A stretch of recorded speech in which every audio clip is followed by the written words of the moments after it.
Mirror's Edge Catalyst is a reboot of the cult classic that was released in 2008. Now, it may be a little too soon to remake a game that hasn't even earned a proper sequel, but I never played the original, so Catalyst was probably for someone like me anyways. And I actually thought it was pretty fun. Far from perfect, but fun nonetheless.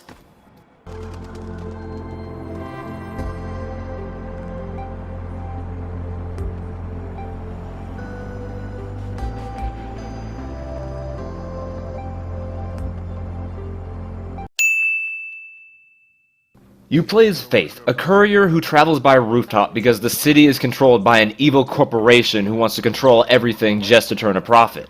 Not you, EA. Anyway, Faith is a part of this mostly non-violent resistance group to fight the man of this dystopian society. And boy, let me tell you, it's a good thing Catalyst opens by telling you how horrible society is. Because without that info, Faith is kind of a dick. On paper, this is a girl who was bribed out of prison, instantly breaks her probation, assaults multiple officers, and eventually starts destroying buildings, but only after breaking and entering into companies and stealing their secrets.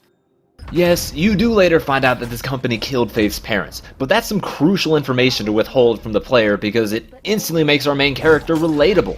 This is a classic example of a game doing more telling than showing, which is downright lazy when presenting a story. Exposition is fine every now and then, but it's just sad to rely on it for setting the mood of your game. It's not exactly like this dystopia is crippled with poverty and crime while the rest of society is living the good life. Actually, this city looks pretty nice all things considered, with only what seems like a small minority being upset.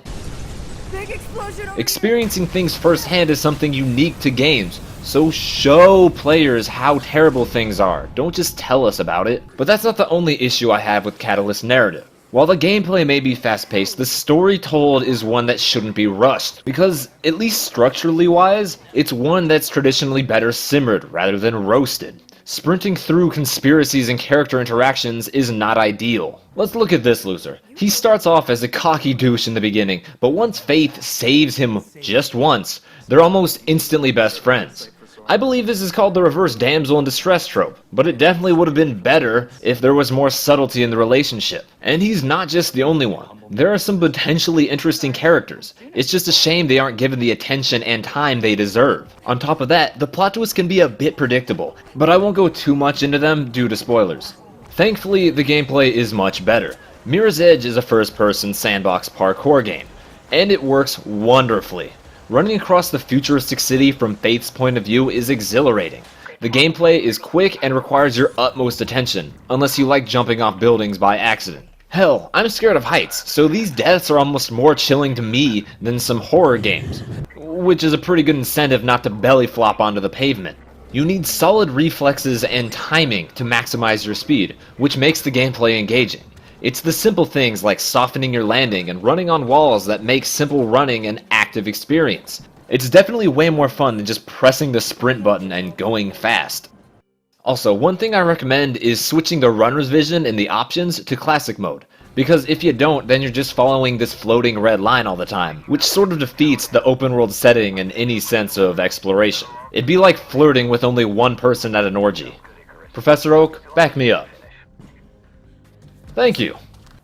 Although, I do have an issue with the runner's vision randomly shutting off. There are times when it works in the game's favor, but more often than not, you just end up waiting a couple of seconds for it to come back. You can't give me this helpful GPS for most of the game and take it away on a whim. It's annoying and only slows down the game's pace. The visuals, on the other hand, are great. They complement Mirror's Edge's gameplay and keep things fresh. The City of Glass is so beautiful. I love the chic style, and while there are plenty of white buildings, many districts have their own unique feel to them. Hats off to the unique level design too. There are multiple ways to get from point A to point B, which allows for some creativity when navigating areas.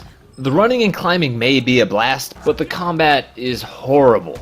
It feels so awkward and brings the gameplay's pace to a screeching halt. But the real problem is the AI. Since the game is in a first-person perspective, the developers didn't want the player getting overwhelmed by numbers of competent opponents. So the enemies are, and I'm using this term lightly, fucking retarded. Just look at this. This man probably makes $60K a year with benefits, and the most he can do is run into my kicks. Plus the officers with guns apparently have heat-seeking bullets. Hold on, can I get an instant replay of that? bullets turning 90 degrees after getting fired. The future is scary. The good news is you have a focus meter, which basically makes Faith bulletproof as long as she's moving. It's great that running away is an option, but the occasional mandatory fights are still there and awful. Along with the poor AI, the side missions are also trash tier. Faith may be a courier, so most of the side jobs she takes are timed deliveries, but that's no excuse for making these missions feel like chores. I usually like a bit more stakes in my side missions. Give me a reason to care about delivering some guy's lunch, because otherwise I'll just ignore every single one of them. Okay, I know I've been harsh on this game to the point where it may sound like I hated it, but I can't overstate how enjoyable the free running is. It alone almost makes up for many of Catalyst's flaws. Mirror's Edge Catalyst gets a B-. Yes, it has its share of problems, but I have faith. Most players will get some form of enjoyment from the free running. The story may be a train wreck, but it definitely has potential for the sequel it set itself up for. Who knows? Maybe we'll get it sometime before 2024. In the meantime, I believe a show of good faith is in order. Any day now. Oh, and you're not invited, Noah.